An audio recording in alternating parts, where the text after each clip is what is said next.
Hello, it's Saturday, August 17, 2024, and we are finally getting started building the cabinets for the kitchen. So what we got here is 2 sheets of 5/8 plywood and 3 sheets of 1/2 inch plywood. And actually that's 5/8 is 19/32, and a half is 15/32, I guess. Yeah, and I had originally chosen to use 3/4 inch nominal size plywood because that's just what I chose, and that's what I used in the bus. And I have a method that's really crude and basic cabinet box making, and it works great. But both Lowe's and Home Depot by my house did not have the 3/4 inch. So I went with the 5/8. It caused me about 2 hours worth of work to redraw all my AutoCAD drawings, but we're ready to rock and roll here, man. And this is sanded plywood. It's called BC. The B side has got plugged holes, and the C side has got open holes. And we've got ourselves some pretty decent wood. It's nice and straight. Gosh, I can't even tell you how many hours I've labored over making these drawings to get all these dimensions right. I mean, it took a while when I had the 3/4 inch plywood drawn, but now that we bought the 5/8 plywood, I had to fix everything and do some updates. Actually, that was an update there, and that's an update there. But anyway, I got this figured out. I'm going to bore you guys that much. And here's my cuts. I got 2 sheets of the 5/8 plywood, and this is what I got to get out of it. And I did not allow any dimension for the cut. I just know that those are the size of the pieces that I need, and I'll deal with the dimensions as I cut the wood. So these 2 are going to get put away for now. And I used to have a little magnet. I could hang it up there. And this is what I'm going to work with for my first cuts. I'm going to be working on the ground because my table saw is not big enough to do this. And I'll use a circular saw. And I think this area is going to work out. I think I'll just be fine with that. All right, so I got both sheets of the 5/8 in here, and I'm using the top one as a fence to run my circular saw and give it I'm taking off 1/4 inch from the end just to give it a clean cut. And I noticed after lining up the sheets, I had a 32nd of an inch difference measuring this to that. So then I flipped this sheet over, lined them up again, and I'm still getting a 32nd of an inch difference. So the bottom sheet evidently is off a tad, but that's close enough for me. So we're gonna run that saw. We're up on pieces of 3/4 inch. So the saw blade won't hit the concrete down there. We're gonna give that a skim cut. We're gonna come over here and we're gonna start with the 45 and 7/16, which is the larger piece that I need. So if I screw up, I can still cut again down to the smaller size piece that I need. So it gives me 2 shots to get that one right. Okay, so this is the way Dad told me how to do this stuff. I know there's better ways, and there's really cool tools you can buy that do this for you. But I don't feel like spending the extra money for a little bit of work that I do this way. So I'm going old school.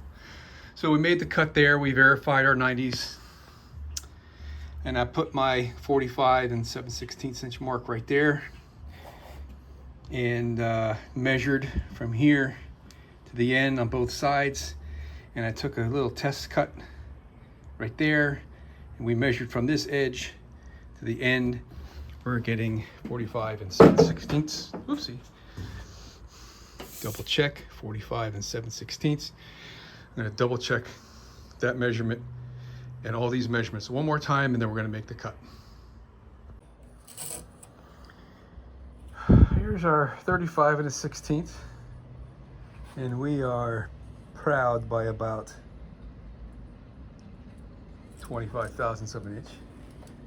Let's see what this side is. 35 and a 16th. So we're just a hair off, close enough for me. And now we're getting ready to do our 24 and an 1/8 inch cut right across there. And what I've done is I've checked for squareness and straightness and everything, and these two are the straightest corners. So now I'm going to look for my straightest, nicest side. You know what? I'm going to use my little hand sander, block sander, and just take some of the fuzz off here to make this a little easier to work. And then we're going to rip that, or cross cut that, I guess I should say. I got my table saw set to 24 and 3/16. Let me just double check again. 24 and an 1/8, yeah, that's what we're looking for. So this will give me a chance to do a little cleanup cut, I guess. I had this flipped over the other way around, and I'm doing some practice runs here without the saw on, and just to see how it feeds onto my little helper stand over there. And it wouldn't slide very well the other way around. There's a little bit of a warp in it. So I flipped it over, and now it's sliding much nicer, and I'm comfortable. I'm gonna make this cut. I'm gonna just kind of do a little nick down there, and then I'll take a measurement to quadruple check what I'm doing here. And I think I'm gonna go a little bit bigger here. Let me go to a 1/4 inch.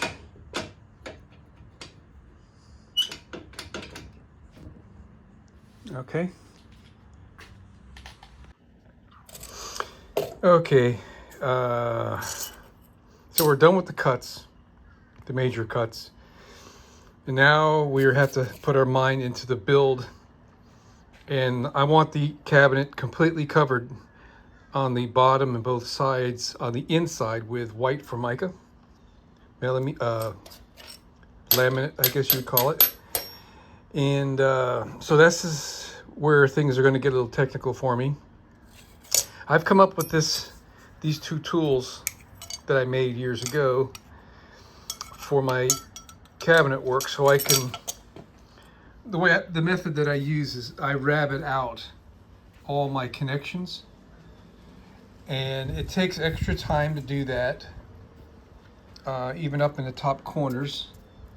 But what it does for me is it lines up everything perfectly straight and square, and it also puts the end of the bottom piece here, for example, within the confines of that rabbet. And we're going to put screws from the outside in. That helps keep the wood from splitting. And there's a trick that I use for pre-drilling as well that helps that. I pre-drill the slip dimension of the screw. In other words, the full width of the diameter of the screw threads up into this bottom piece, about 1 inch or so. And then beyond that, we are pre-drilled just the size of the bit without the threads, or maybe not even pre-drilled at all. And what that does is any of these splitting forces that you're generating are not being created at the very edge of that bottom piece, but in 1 inch from the end, and it helps a lot to keep this wood from splitting. So let's say I'm just doing a little practice run here to make sure I'm fresh on my tools here. So I set my depth to 1/8 inch cut depth here, and this is 1/8 inch. So that's ready to go. And so just for argument's sake, we want to have a groove here where that X is, and that's the edge of the line where the groove goes. We take this measuring tool, we put it there, and then we attach our fence. Now we should be able to run the router and make a pass, and it'll make a 1/2 inch wide groove. All right, well, that wasn't a very good cut, was it? I think I need to buy a new bit.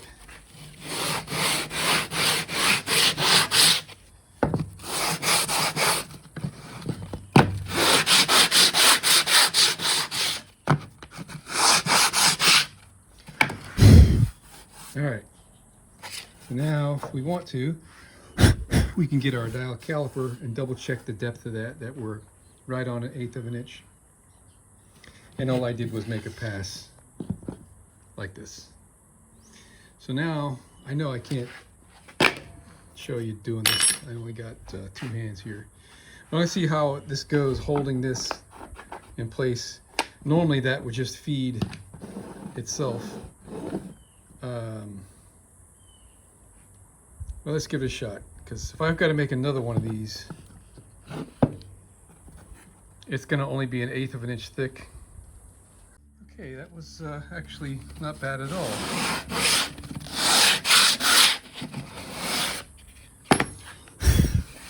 So now, this is not cutting nearly as good as I would like. We could take a measurement on that, actually. Let's see if this stuff fits in there. Yeah, so that's a good fit. All right, but we're gonna have laminate on here, 1 layer of laminate. So till I get some of that laminate and get it glued on there and see how much extra it adds to the thickness. I'm on a holding pattern for now. All right, man, it's a great day. Man, we just got back from Glue Products, and they're a great place to buy stuff. I got some Wilson Allard contact cement, which, yeah, you know, I got these nice rollers for the contact cement. Pads, I guess I should say, and a nice brand new frame. And I bought this guy to help bond the panels. Then I went and looked for, look at this old jewel. This was my father's. This has got to be upwards 80 years old, maybe. Pretty neat, man. It's got this double roller deal here, so you can really press. So I'm gonna clean that up. This needs a little bit of sanding. It's got some crud on it here. And we'll give this one back. I don't know if it's worth it. It was only $14. It's probably $10 in gasoline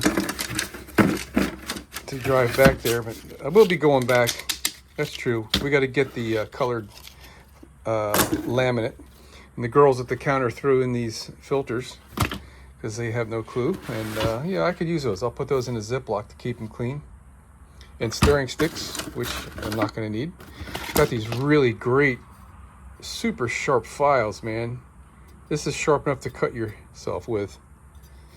And this one definitely. This is a real coarse one. I bought one of these years ago and literally cut my finger on the darn thing when I was in the store checking it out. And 3 sheets of white high pressure laminate, aka Formica.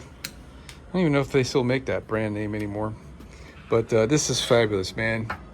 Very exciting. It sure is pretty amazing how complicated this is.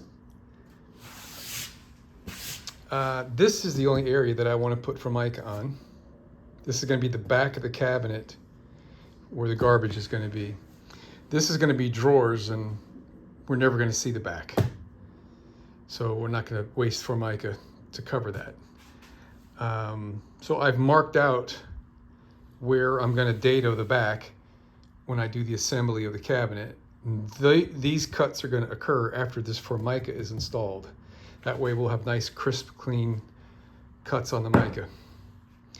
And so what I'm doing is verifying how big do I want to cut the Formica pieces based off of what I calculated before, and I'm reducing the width of that because we don't want to overshoot the width here. It wouldn't matter on this side, but this side it would matter because there's stuff that's going to be in the way.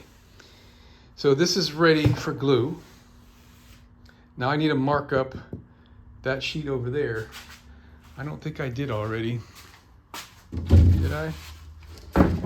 No, I need to mark this up where we're going to dado that. This is the one that's behind the sink.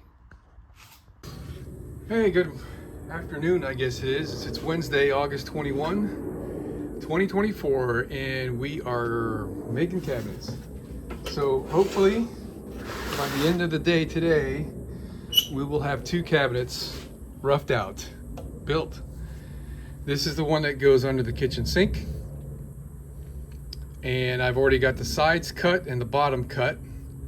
Now I'm going to work on the back piece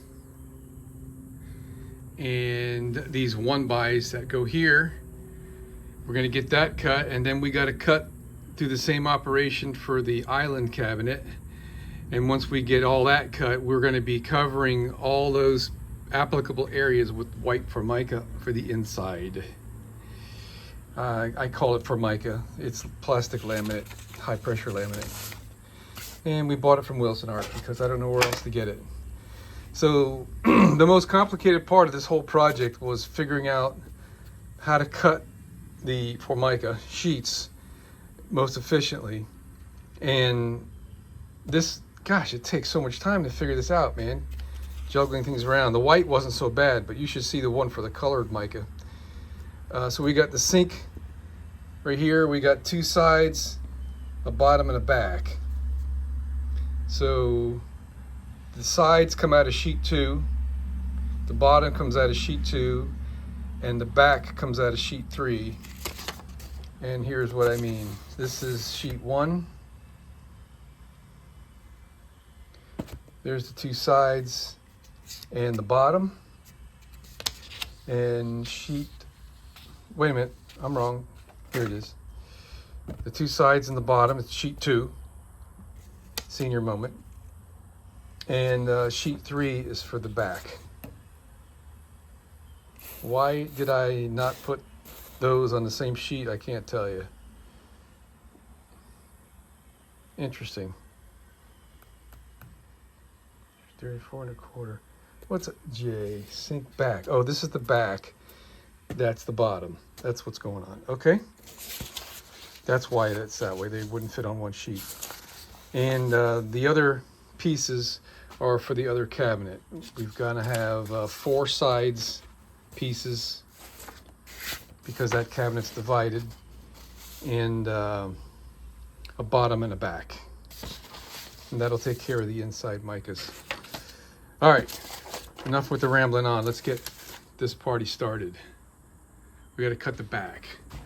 And so we have to cut this piece. I'm going to just cut 60 long, I guess, for now. We'll do a final trim later.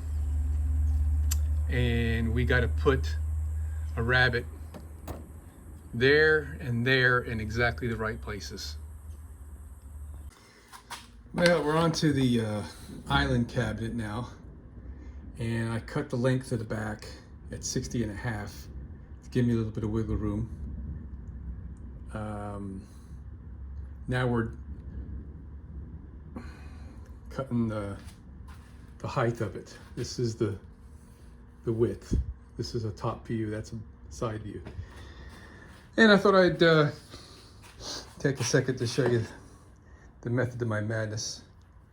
So we're square. I've been having to trim the ends. They're about 3/32 of an inch crooked from the sides, and the sides aren't straight. So first thing I did was I cut this side with the leftover piece from the previous, this right here, because this was good and straight on this side. And then we cut this and use my square. We got nice, perfect 90-degree corners there and back there. So this is what I found to be the easiest way to do these cuts over the years. I've marked what I want in size, and this is going to be 34.5 inches. I got to double check that too. So that's 34.5.